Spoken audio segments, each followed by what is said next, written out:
Lovely audience, খেয়াল করুন। হি stood up, he close the door, he went away.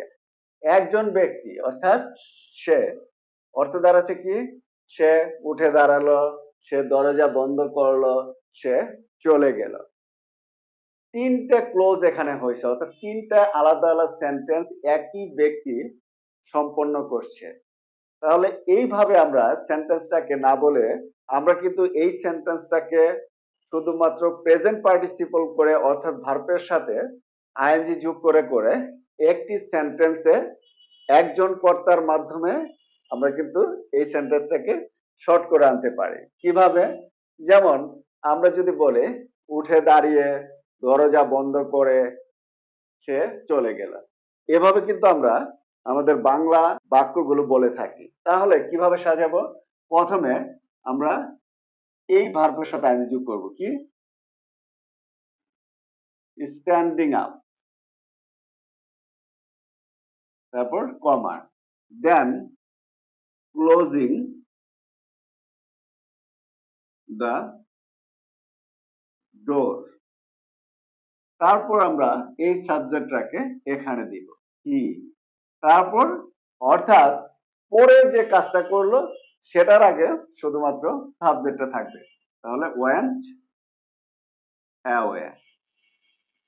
এটাকে আমরা এক বাক্যে কি করলাম? Standing up, closing the door, he went away. অর্থ দাঁড়ালো কি, উঠে দাঁড়িয়ে দরজা বন্ধ করে সে চলে গেল। আরেকটি সেন্টেন্স দেখুন, he finished the work and return home. সে কাজ শেষ করলো এবং বাড়ি ফিরে এলো। এটাকে আমরা এভাবে লিখতে পারি যে কাজ শেষ করে, তার মানে প্রথমে কি করছে, কাজ শেষ করছে, তারপর বাড়ি ফিরে এসেছে। তো প্রথমে যে কাজটা সংগঠিত করছে বা সমাপ্ত করছে তার সাথে আইন যোগ করি, অর্থাৎ ফিনিশিং দ্য ওয়ার্ক, তার মানে কাজ শেষ করে। এখন আমি সাবজেক্ট এখানে দিয়ে দিলাম, ওকে। দেন সবার পরে যে কাজটা সংগঠিত করছে, রিটার্ন হোম, এটা বসিয়ে দিলাম, রিটার্ন হোম। অর্থ দাঁড়াচ্ছে কি, কাজ শেষ করে সে বাড়ি ফিরে এলো। কাজ শেষ করে সে বাড়ি ফিরে এলো এলো। তাহলে এই যে ভিন্ন ভিন্ন ক্লোজ বা কমপ্লেক্স সেন্টেন্স, এগুলোকে আমরা সিম্পল সেন্টেন্সে কিন্তু খুব সহজে পরিণত করতে পারি ভার্বের সাথে আইএনজি যোগ করে। আরো ভালোভাবে বোঝার জন্য আরেকটি সেন্টেন্স দেখি, the baby lost her mother and became wordless. অর্থাৎ শিশুটি তার মাকে হারালো এবং বাকহীন হয়ে পড়লো। এটাকে এভাবে লিখতে পারি, প্রথমে যে কাজটা করছে সেটার সাথে আইএনজি যোগ করি। কি করছে? বেবি তার মাকে হারাইছে, তাহলে losing her mother,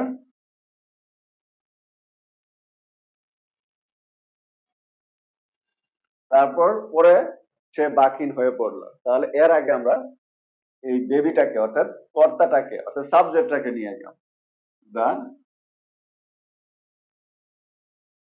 baby became wordless. অর্থাৎ দাঁড়াচ্ছে যে শিশুটি তার মাকে হারিয়ে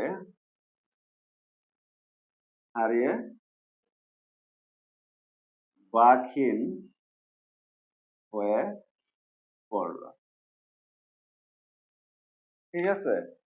এই ধরনের সেন্টেন্স দেখলেই বুঝতে হবে প্রথমে সেন্টেন্স এরকম ছিল, তারপর সেটাকে প্রেজেন্ট পার্টিসিপল করে অর্থাৎ ভার্বের সাথে আইএনজি যোগ করে এটাকে এই সেন্টেন্সে পরিণত করা হয়েছে।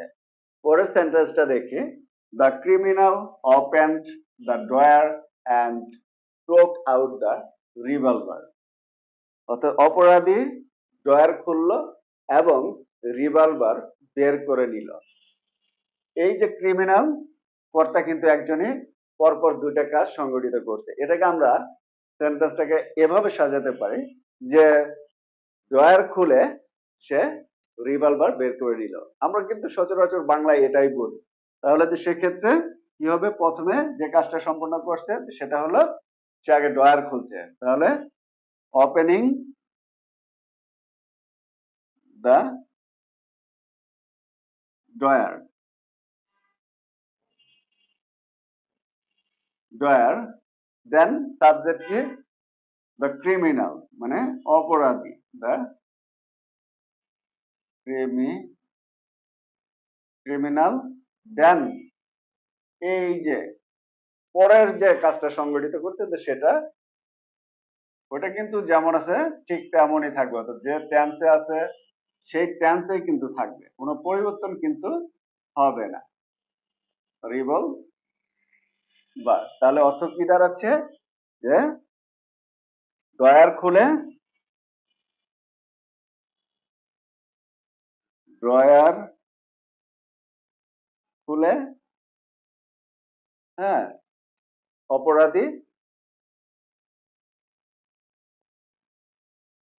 কি করছে, রিভলভার বের করে নিল। রিভলভার বের করে নিল, ড্রয়ার খুলে অপরাধী রিভলভার বের করে নিল। তাহলে আমরা এই ধরনের বড় বড় সেন্টেন্স গুলো আমরা কিন্তু প্রেজেন্ট পার্টিসিপল অর্থাৎ পরপর যে কাজগুলো সংঘটিত হয় সেগুলোকে আইএনজি করে করে আমরা কিন্তু একটি ক্লোজে প্রকাশ করতে পারি। তো that's the end of the video. ভিডিওটি যদি ভালো লেগে থাকে বা এই ভিডিও থেকে আপনি কোনো ইনফরমেশন শিখে থাকেন বা জেনে থাকেন যে এটা দরকার এবং এটা অন্য ছাত্রদের বা যারা ইংরেজি শিখতে চায় তাদের এই ভিডিওটা দেখা দরকার, তাহলে শেয়ার করে দিন এক্ষুনি। Thanks for watching, see you later on another topic, until then stay well and healthy. আসসালামু আলাইকুম।